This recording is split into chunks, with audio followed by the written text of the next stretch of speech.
Hi hello, ನಾನು ನಿಮ್ಮ ಸ್ವಾತಿಸ್ new ಡೈಲಾಗಿಂದ. ಇವತ್ತು ನಾನು ಮಶ್ರೂಮ್ ಪೆಪ್ಪರ್ ಫ್ರೈಯನ್ನು ಮಾಡ್ತಾಯಿದ್ದೀನಿ. ತುಂಬ ಟೇಸ್ಟಿಯಾಗಿರುತ್ತೆ, ಸಖತ್ತಾಗಿರುತ್ತೆ ರೊಟ್ಟಿ ಪಲ್ಯಕ್ಕೆಲ್ಲ. ಅದಕ್ಕೆ ನಾನು ಏನೇನು ತೊಗೊಂಡಿದ್ದೀನಿ ಅಂತ ಹೇಳ್ತೀನಿ. ಮಶ್ರೂಮು, ಹಾಗೆ ಆನಿಯನ್ನು, ಹಾಗೆ ಕೊತ್ತಂಬರಿ ಸೊಪ್ಪು, ಇವಿಷ್ಟನ್ನು ತೊಗೊಂಡಿದ್ದೀನಿ. ಹಾಗೆ ಪೆಪ್ಪರ್ ಪೌಡರ್, ಗರಂ ಮಸಾಲ ಎಣ್ಣೆ ಪೌಡರ್, ತುಪ್ಪ ಹಾಕ್ಕೊಂಡು ನಾವು ಈರುಳ್ಳಿ ಹೆಚ್ಚಿಟ್ಟಿರುವ ಈರುಳ್ಳಿನ ಹಾಕ್ಕೊಂಡು ಫ್ರೈ ಮಾಡ್ಕೊಳ್ಳೋಣ. ಮತ್ತು ನೀವು ಬೇಕಾದ್ರೆ ಬೆಳ್ಳುಳ್ಳಿ ಪೌಡರ್ನ ಯೂಸ್ ಫಸ್ಟ್ ಮಾಡಿಕೊಂಡು ಮೊದಲಿಗೆ ಮಾಡೋದಿಲ್ಲ. ಸ್ವಲ್ಪ ಫ್ರೈ ಆದಮೇಲೆ ಈರುಳ್ಳಿನ ಹಾಕ್ಕೊಂಡು ಫ್ರೈ ಮಾಡ್ಕೊಳ್ಳೋಣ.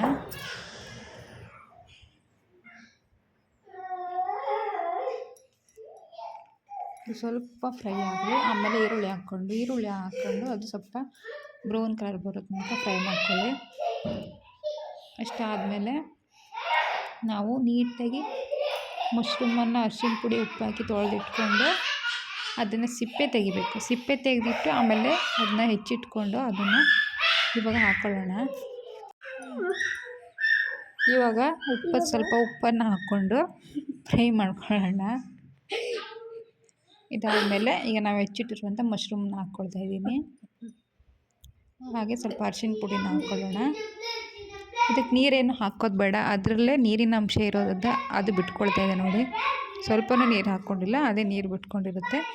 ಇವಾಗ ಇದಕ್ಕೆ ಬೇಕಾಗಿರೋದು ಸ್ವಲ್ಪ ಉಪ್ಪು, ಖಾರದ ಪುಡಿ, ಅದು chilli powder, garam masala powder, ಹಾಗೆ ನೀವು ಧನಿಯಾ ಪೌಡರ್, ಜೀರಾ ಪೌಡ್ರ್ ಇದೆ ಅದನ್ನ ಹಾಕ್ಕೊಳ್ಳಿ. ಆಮೇಲೆ ಪೆಪ್ಪರ್ ಪೌಡ್ರ್, ಮೇನ್ ಇದಕ್ಕೆ ಪೆಪ್ಪರ್ ಪೌಡ್ರು ಹಾಕ್ಕೊಳ್ಳೇಬೇಕು. ಪೆಪ್ಪರ್ ಪೌಡ್ರನ್ನ ಹಾಕ್ಕೊಳ್ಳಿ. ಆಮೇಲೆ ನೀಟಾಗಿ ಮಿಕ್ಸ್ ಮಾಡ್ಕೊಳ್ಳಿ.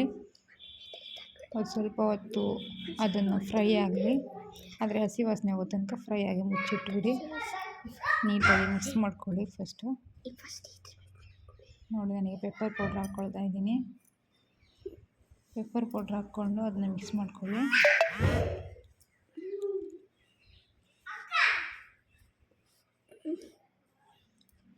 ಮಿಕ್ಸ್ ಮಾಡ್ಕೊಂಡ್ಬಿಟ್ಟು ನೋಡಿ, ಚೆನ್ನಾಗಿ ಬೆಂದ್ಕೊಂಡಿದೆ. ಎಲ್ಲನೂ ಚೆನ್ನಾಗಿ ಹೊಂದ್ಕೋಬೇಕು. ನೀರು ಮಾತ್ರ ಹಾಕಲಿಕ್ಕೆ ಇಲ್ಲ, ಅದೇ ನೀರಿನಲ್ಲಿ ಅದೇ ಇದರ ಅಂಶದಲ್ಲಿ ಅದನ್ನ ಫ್ರೈ ಮಾಡ್ಕೊಳ್ಳಿ. ಆಮೇಲೆ ಫೈನಲ್ಲಿ ಅದನ್ನ ಕೊತ್ತಂಬರಿ ಸೊಪ್ಪನ್ನು ಹಾಕ್ಕೊಂಡು ಮಿಕ್ಸ್ ಮಾಡಿಬಿಟ್ಟು ಒಂದೆರಡು ನಿಮಿಷ ಫ್ರೈ ಮಾಡಿಬಿಟ್ರೆ ಮಶ್ರೂಮ್ ಪೆಪ್ಪರ್ ಫ್ರೈ ರೆಡಿ ಆಗುತ್ತೆ.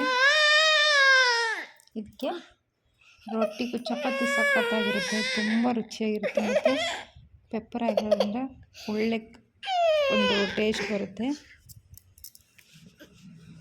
ನೀವು ಟ್ರೈ ಮಾಡಿ